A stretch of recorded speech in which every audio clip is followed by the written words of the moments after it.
Facebookers, Facebookeuses, citoyens, citoyennes, étrangers, étrangères. Voilà, aujourd'hui on est mardi.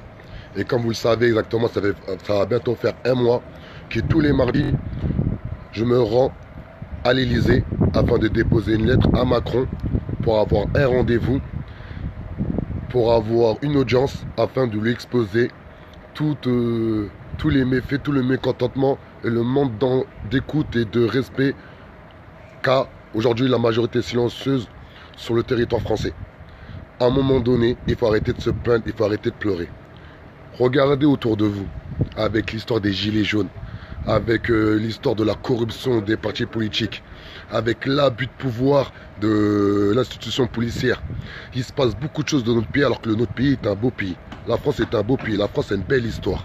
Mais c'est à nous de se réapproprier notre territoire. C'est à nous de se réapproprier, désolé, les sémantiques politiques. Le monde politique n'est pas fait pour cette oligarchie, n'est pas fait pour cette aristocratie. Le monde politique, il est fait pour des personnes intègres, pour des personnes humanistes, pour des personnes qui ont envie de faire bouger les choses. Le monde politique n'est pas un monde professionnel, c'est un monde qu'il faut absolument déprofessionnaliser. Et pour ça, tous les mardis, on va se rendre à l'Elysée afin de déposer une lettre avec plusieurs sujets. Et là, le sujet, c'est la malversation HLM. Aujourd'hui, je vais faire une chose que je fais très rarement. Je vais filmer chez moi. Faire montrer que moi, déjà à la base, Adama Traoré, je ne suis même pas concerné par rapport à la corruption HLM. Je n'habite même pas en HLM. Mais je suis concerné. Car mes parents habitent en HLM, car mes voisins et mes voisines habitent en HLM, car j'ai des amis d'enfance qui habitent en HLM, car on a appelé dans les quatre coins de la France par rapport à la corruption HLM, par rapport à la malversation HLM, par rapport à des bailleurs sociaux qui font du business sur de la misère humaine, par rapport à beaucoup de personnes qui aujourd'hui ne comprennent même pas les charges exorbitantes qu'ils payent par rapport à un service rendu minable, misérable, odieux, honteux. À un moment donné, sans vous, rien n'est possible. Vous avez bien vu, je parle clair, je parle simple, c'est audible, j'essaie d'être le plus concis possible. Regardez. Ah ouais, c'est flou. Attendez, désolé.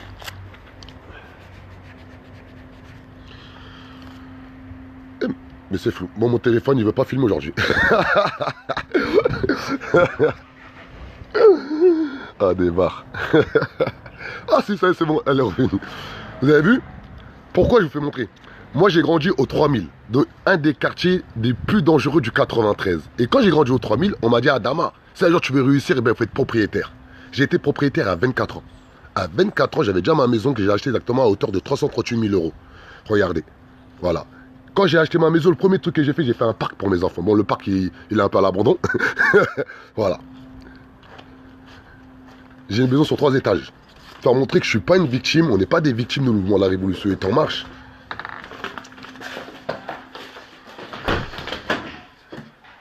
Il fait froid dehors aussi, la vérité. Non, Sharon, j'en veux un plus de man white. Coucou! Coucou les enfants! Voilà. Plus de man white. Ah, Madame Traoré! Voilà, faire montrer. Voilà. Voilà quand j'étais jeune. Allez. J'ai mis tout en parking. J'ai tout mis sur le parking.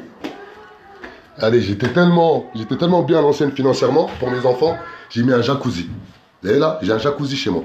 Regardez, je peux allumer la lumière. Je sais pas comment on allume ça. Pour vous dire, j'utilise jamais le jacuzzi. Regardez. Voilà. Non, non, allez, descends, ma fille, descends. Papa, il travaille, descends. Commence pas, ma fille. Quoi? Ouais, papa, il travaille, descends. Allez, ça, c'est une des chambres de mes filles. Hein?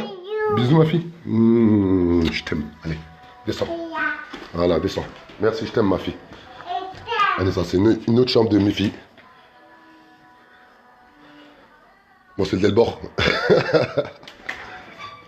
Ici, il y a la douche, une douche en bas. Et là-bas, c'est le jardin secret là-haut. Il y a encore un 3e étage, c'est le jardin secret. Voilà, pourquoi je les fais montrer chez moi? C'est pas pour vous faire montrer que, soi-disant, je suis riche et tout, etc. Non. C'est pour faire comprendre que moi, à la base, avant de faire le mouvement La Révolution est en marche, j'avais une vie aisée.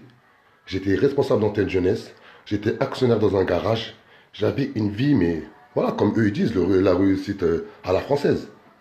Ensuite, lorsque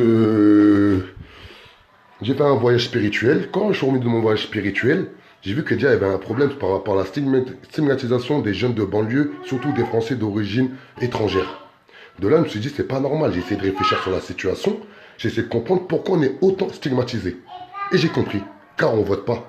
Car on ne s'applique pas dans ce qui se passe dans notre environnement. Car on n'élève pas le débat politique. Car on pense qu'on doit donner des mandats à certaines personnes qui ne sont même pas dans nos réalités. Et ces personnes-là se jouent de notre faiblesse afin de nous dicter, afin de nous tenir, afin de nous monter les uns face aux autres.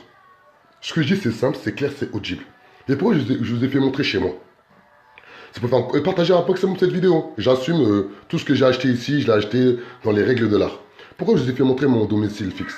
Pourquoi je vous ai fait montrer mon pavillon? Ce que j'ai acheté avec la sueur de mon front. Car pour montrer qu'à la base, nous, le mouvement de la Révolution est en marche, c'est pas un mouvement où on crève la dalle. C'est pas un mouvement où on fait ça pour avoir de l'argent, pour avoir la notoriété, pour avoir du buzz. On n'en a rien à cirer. Toutes les personnes qui composent le mouvement de la Révolution est en marche, tous les membres actifs, ils veulent gommer les inégalités sociales. Tous les membres actifs du mouvement de la Révolution est en marche, pour la plupart, ont des revenus corrects, ont une vie correcte. Mais si à un moment donné, on ne s'applique pas dans ce qui se passe dans notre environnement, on ne va jamais évoluer, on ne va jamais changer. Vous vous rendez compte aujourd'hui par rapport aux Gilets jaunes? Regardez le débat qu'on a à CNews et sur BFM TV. C'est un débat de bas étage. Ils arrivent même à dire que c'est quelle France qui est la France des Gilets jaunes. Vous vous rendez compte à quel point ils nous divisent? Vous vous rendez compte à quel point le débat politique en France il est faible? Ils arrivent à opposer les Gilets jaunes face à une autre France. Mais c'est la même France. Une personne qui a des revenus aisés, qui vit dans un contexte favorisé, peut être impactée par rapport à la mobilisation du 17. Donc ça concerne tout le monde. Donc tout le monde a le droit de parler et tout le monde a le droit d'agir. Mais si à un moment donné, on n'a pas compris que tout est politique, on ne va jamais avancer. C'est pour ça que nous, on soutient le mouvement du 17 novembre, mais à titre personnel, on ne va pas y participer. Car nous, on est clair, le mouvement, la révolution est en marche. Toute action populaire qui n'est pas suivie d'un projet politique, il est déjà mort d'avance. Il faut arrêter d'être des réactionnaires. Il faut qu'on soit vraiment dans des actions à long terme. Et que comme ça qu'on pourra élever le débat politique, qu'on pourra se faire respecter. Et c'est pour ça qu'on va tous les mardis déposer un document administratif à Macron pour exiger un rendez-vous. Car il est à notre service.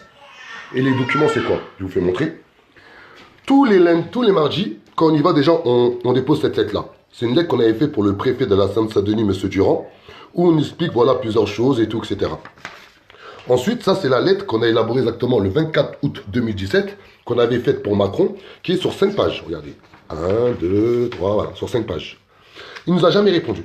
On lui a déposé la lettre, je crois, plus de 10 fois. Il ne nous a jamais répondu. Ensuite, là, c'est le dossier sur la malversation HLM.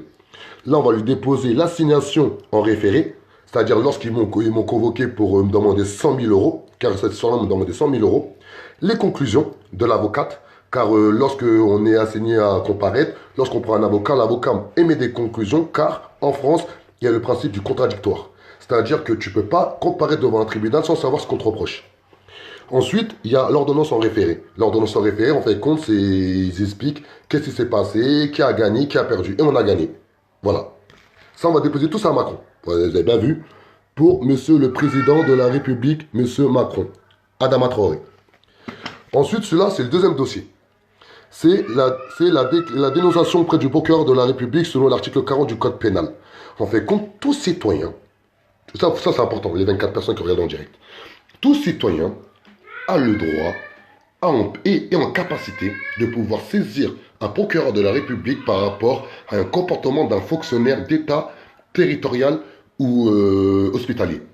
Lorsque vous voyez une personne dans votre... je sais pas, quelqu'un fait n'importe quoi qui est payé par vos impôts, eh bien, vous pouvez faire une dénonciation auprès du procureur de la République et le procureur a obligation d'investir votre problématique, d'essayer de comprendre quelle est votre problématique. Eh bien, c'est ce qu'on a fait. Voilà, l'article, on a fait un dossier, voilà, de 50 pages, regardez, de 50 pages et tout, etc. Voilà, regardez, ah ça c'est la dénonciation auprès du procureur de la République. Ensuite, la semaine dernière, ils m'ont refusé. Ils m'ont refusé car la semaine dernière, il y a 2 semaines, j'étais allé avec mon livret de famille. Et ma photocopie de mon passeport, ils m'ont refusé. Donc là, je suis parti au commissariat. J'ai fait une preuve comme quoi j'ai vraiment perdu ma carte d'identité, mon passeport. Regardez, avec ministère de l'Intérieur, commissaire d'Aulnay-sous-Bois et tout, etc. Voilà, qui prouve vraiment j'ai perdu mon passeport. Avec la photocopie de mon passeport, regardez, il est là. Ah, criminel. Avec la photocopie de mon passeport. Et je vais me rendre Là, je vais m'habiller, je vais me mettre brun, je vais me mettre frais. Et bien, par contre, vu que la semaine dernière, ils m'ont refusé, ils m'ont recalé comme un malpropre juste parce que je voulais déposer une lettre, là, je vais aller avec mon mégaphone. Je vais mettre mon mégaphone autour de mon épaule. Je vais aller devant l'Elysée. S'ils me refusent de déposer ma lettre par rapport à quoi que ce soit, je dégaine le mégaphone. C'est simple. À un moment donné, lorsque nous on dégaine le mégaphone, c'est quand il y a un ras-le-bol. Mais à un moment donné, il faut arrêter de se mobiliser dans des endroits où il ne faut pas. Il faut se mobiliser dans les endroits décisionnaires, devant l'Elysée. Là, aujourd'hui, nous, le mouvement La Révolution est en marche en prétention particulière. On a arpenté les 4 coins de la France. On a visité plus de 50 villes. On a rencontré plus de 3000 personnes. On a rencontré plus de 100 élus municipaux. On a exactement 7 sujets à l'échelle nationale, qui sont les bailleurs sociaux, la répression institutionnelle, qui sont la politique dictatoriale, les étrangers, la santé, l'éducation et les personnes en situation de handicap. Ça veut dire, aujourd'hui, nous, on est prêts. On a la clé. Mais sans vous, rien n'est possible. Vous avez bien vu, j'ai élevé le débat politique, j'ai essayé de vraiment travailler sur mon élocution, j'essaie même de travailler sur mes fautes d'orthographe et tout, etc. Mais je ne fais pas ça pour moi, je fais ça pour vous. Car aujourd'hui, je suis tête de liste pour les élections européennes de mai 2019. Car aujourd'hui, je suis le président d'un parti politique qui se nomme la DR, la démocratie représentative, où on va essayer de monter plus de 30 listes à l'échelle municipale. Aujourd'hui, je suis cofondateur d'un mouvement La Révolution est en marche, où on a accompagné plusieurs personnes à faire valoir leurs droits avec du résultat concret. Mais sans vous, rien n'est possible. Il faut qu'on vraiment on élève le débat politique. Il faut qu'on se réapproprie, désolé, le monde politique. Il faut qu'on mette tous dans notre cerveau, les 30 personnes qui regardent en direct, que le vote est une arme. Mais sans vous, rien n'est possible. Sans votre prise de conscience, rien n'est possible. Arrêtez d'aimer les gens autour de vous. Soyez responsables. Et c'est ce qui manque. Et vous avez bien vu, on est boycotté par tous les médias. Il faut dire ce qui est. On n'a que le Parisien local qui nous fait des articles. Nous aussi, on est boycotté par tous les médias et je vous dis clairement, il n'y a aucun mouvement citoyen et politique en France qui fait ce qu'on fait. Il n'y en a aucun. Les 26 personnes qui ont regardé en direct, allez sur tous les réseaux sociaux de la Terre entière, en France, cherchez ce que vous voulez. Il n'y a aucun mouvement citoyen et politique qui est aussi actif que le nôtre et qui a autant de résultats que le nôtre. Sans prétention particulière. Car le mouvement La Révolution est en marche, c'est la population, c'est vous. Nous, La Révolution est en marche, c'est tout le monde. C'est-à-dire, vous, les 27 personnes qui regardaient en direct, un jour, tu peux m'envoyer une vidéo, dire, voilà, moi, je vais me balancer une vidéo sur la page Facebook. On te la balance la page. De mettre à n'importe quelle galère, si on peut se déplacer, on se déplace. Je défie quiconque de dire qu'on a déjà demandé 1 centime à quelqu'un pour l'accompagner. Et quand on accompagne des gens, on va toujours jusqu'au bout du délire. On va toujours jusqu'au bout du combat. On n'a jamais abandonné quelqu'un si lui-même n'a pas abandonné le combat. Car nous, on n'aide pas les gens, on les accompagne. Et je vais m'en arrêter là. Les aides sociales de nos banlieues, de nos zones rurales de moins de 10 000 habitants, ils nous ont assassinés. Il faut qu'on sorte des aides sociales. Il faut qu'on sorte de ce truc-là qui nous tient et qui fait en sorte qu'on soit au chevet de cet état-là. Les aides sociales, il faut les bannir. Il faut faire des accompagnements sociaux. Il faut accompagner des personnes à faire valoir leurs droits, des personnes à vivre dignement. Mais les aides sociales, attendre après une paye, attendre après un RSA, attendre après l'APL, attendre après un logement social pour toujours payer moins cher, pour toujours essayer de gratter pour gratter, il faut sortir de tout ça, s'il vous plaît. Car c'est ça qui nous tue aujourd'hui dans nos banlieues. Car c'est ça qui nous tue aujourd'hui dans nos zones rurales. Dans les petites zones rurales qui vivent encore 10 fois pire que dans nos banlieues. S'il vous plaît, s'il vous plaît, s'il vous plaît. C'est possible avec un vrai partage des richesses. Ceux qui regardent en direct, je sais qu'il y a beaucoup de personnes qui habitent en Île-de-France. En Île-de-France, dites-vous bien que c'est une des régions les plus puissantes du monde. Et c'est comparé à la Suisse. La Suisse est un pays très riche. Le PIB, le prix intérieur brut par habitant, en Île-de-France, il est exactement de 165 000 €. Vous vous rendez compte? C'est-à-dire, si on partage vraiment la richesse de l'Île-de-France, on a tous 65 000 € par mois. C'est incroyable. C'est qu'à un moment donné, nous, on ne veut pas élever le débat politique. On fait les victimes. Et je vais être clair avec les 24 personnes qui regardaient cette vidéo en direct. Nous, le mouvement La Révolution est en marche, on n'est pas des victimes. Et on est patient. Et on s'instruit. On s'éduque. Et on arrive. Nous, devant nous, il n'y a personne. Devant nous, il n'y a personne. Car aujourd'hui, toute cette politique capitaliste de merde, toute cette racaille au col blanc, ils font tous du business sur de la misère humaine. Et ils n'essaient pas de trouver des solutions. Ils nous étudient. Ils n'essaient pas de trouver des solutions. Ils pensent qu'à leur gueule. À un moment donné, il faut être cru. Il faut être cru à un moment donné. Il faut tous les nettoyer au Karcher. Il faut tous les éradiquer. Il faut tous faire en sorte que ces personnes-là, on ne parle même plus avec eux. Qu'on s'organise entre nous, la population dite la majorité silencieuse. Nous, la population qui aimons la France, qui respectons la France, qui respectons l'histoire de la France. Du bien comme du mal. C'est une histoire, reste une histoire. Mais à un moment donné, il ne faut plus qu'on compte sur les partis traditionnels, que ce soit du front de gauche comme au front de droite, que ce soit de Mélenchon à En Marche, à Hamon, à Marine Le Pen, à toute cette merde, il faut les nettoyer au Karcher. Moi, je suis cru, je suis clair, je suis simple. Il n'y a plus de demi-mesure. C'est eux face à nous.